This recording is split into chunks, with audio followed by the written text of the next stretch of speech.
یہ کہتے ہیں نہیں قبر سے جا کے مانگو. ایک طرف کہتے ہیں جی ہم بھی آخرت کی زندگی مانتے ہیں, لیکن دوسری طرف انہوں نے وہ جعلی واقعہ شیخ احمد رفاعی کا مشہور کیا ہوا ہے, جو شیخ زکریا کاندھلوی دیوبندی تبلیغی جماعت والے نے بھی لکھا فضائل حج میں, اور بابا جانی نے فضائل سنت میں, اور مفتی تقی عثمانی صاحب نے درس حدیث میں وہ واقعہ سنایا ہے. مورخین نے لکھا ہے کہ جو یہ شعر پڑھے تو روضہ اقدس میں سے نبی کریم سرور دو عالم صلی اللہ علیہ وسلم کا دست مبارک ظاہر ہوا, اور ہزاروں انسانوں نے یہ ظاہر کیا کہ دست مبارک ظاہر ہوا.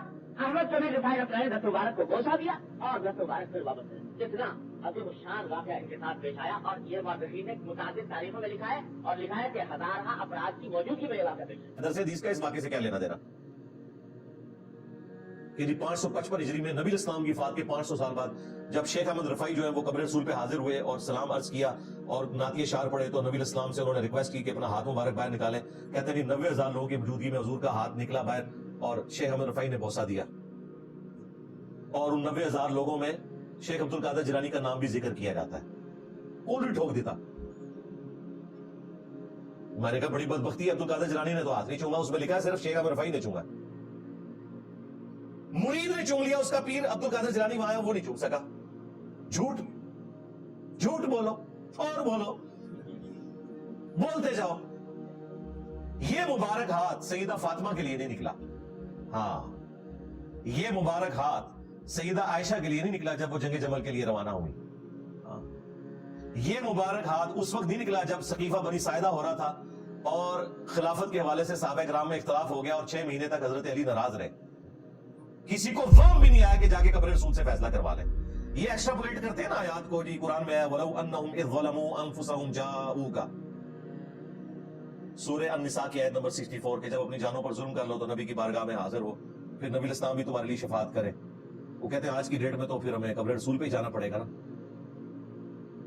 بھائی. آج کی ڈیٹ کے لیے تو نبی الاسلام نے وظیفہ بتایا ہوا, صحیح مسلم میں حدیث ہے, جو اذان کا جواب دے اس کے بعد دروشی پڑھے اور الوسیلہ والی دعا مانگے جو بخاری میں آئی ہے, تو میری شفاعت اس کے لیے حلال ہو جائے گی, کوئی خرچہ کرنے کی ضرورت نہیں. ویسے تو جانا ایک سعادت ہے, قبر رسول کی حاضری اس پلانٹ ارتھ کی نفلی عبادات میں ٹاپ کے اوپر عبادت ہے.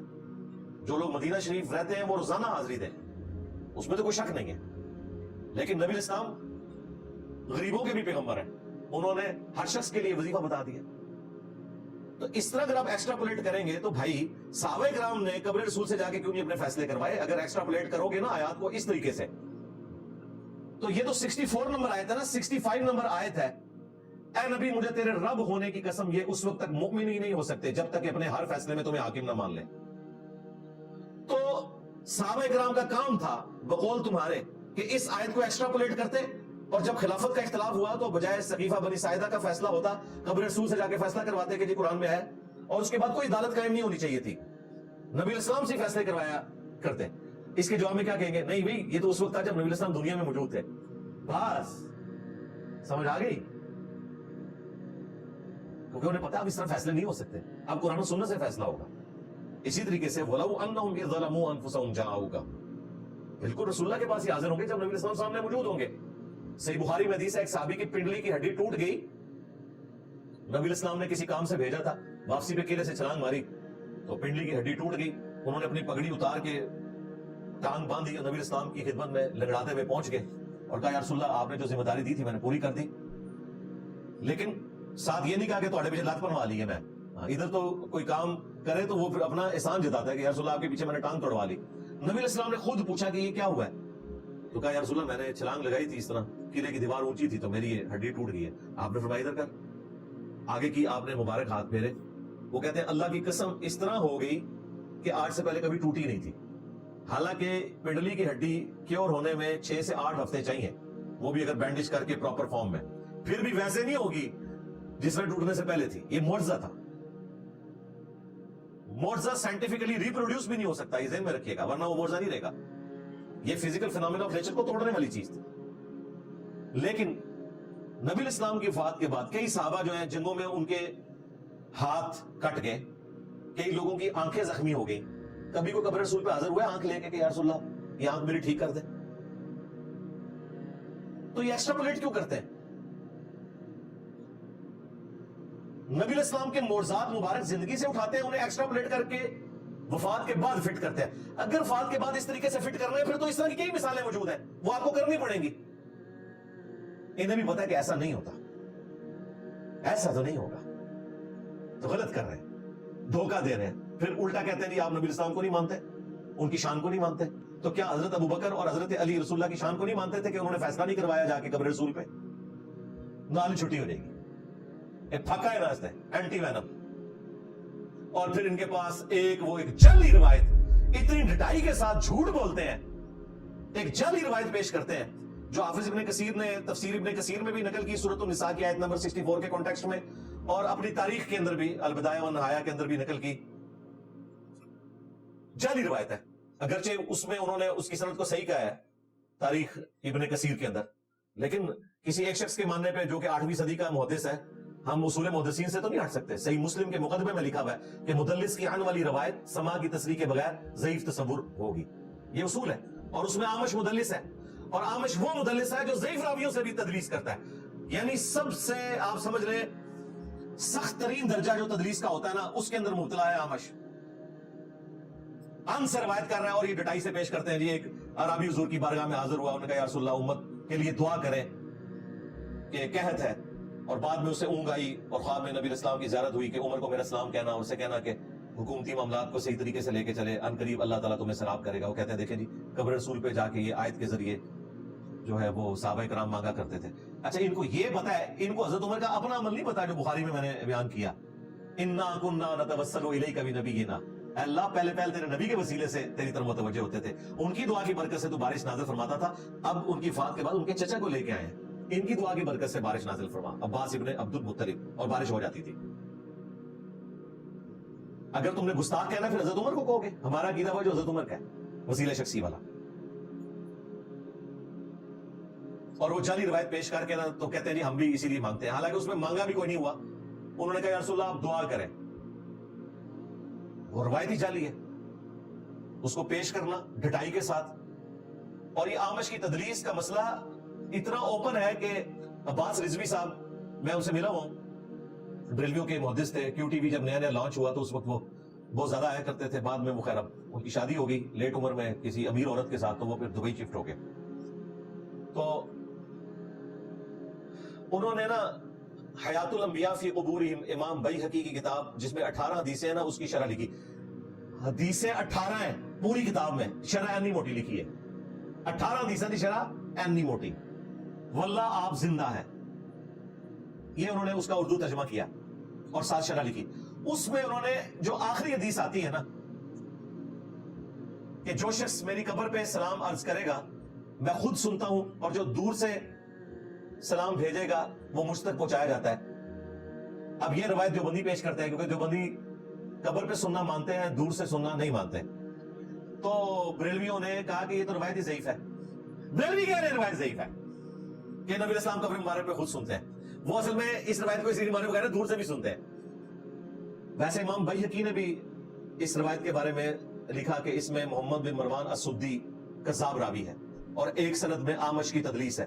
تو عباس رضوی صاحب نے نا عامش کا لکھا کہ عامش کی تدلیس کے اوپر تو اتفاق ہے کہ یہ مدلس تھا, اور مدلس کی آنے والی روایت سما کی تصریح کے بغیر ضعیف ہوتی ہے. اور ڈاکٹر اشرف جلالی بڑی ڈٹائی کے ساتھ یہ روایت پیش کرتا ہے اور کہتے ہیں ابن کثیر نے, ابن کثیر تو 8ویں صدی میں آیا ہے, ہم بات کر رہے ہیں 30ویں صدی میں. امام مسلم نے جو اصول محدثین لکھے ہیں مسلم شریف میں کہ مدلس کی آنے والی روایت سما کی تصریح کے بغیر ضعیف ہوگی, اس کی سما کی تصریح دو نا ہمیں تلاش کرو نا, وہ آئی نہیں ہے.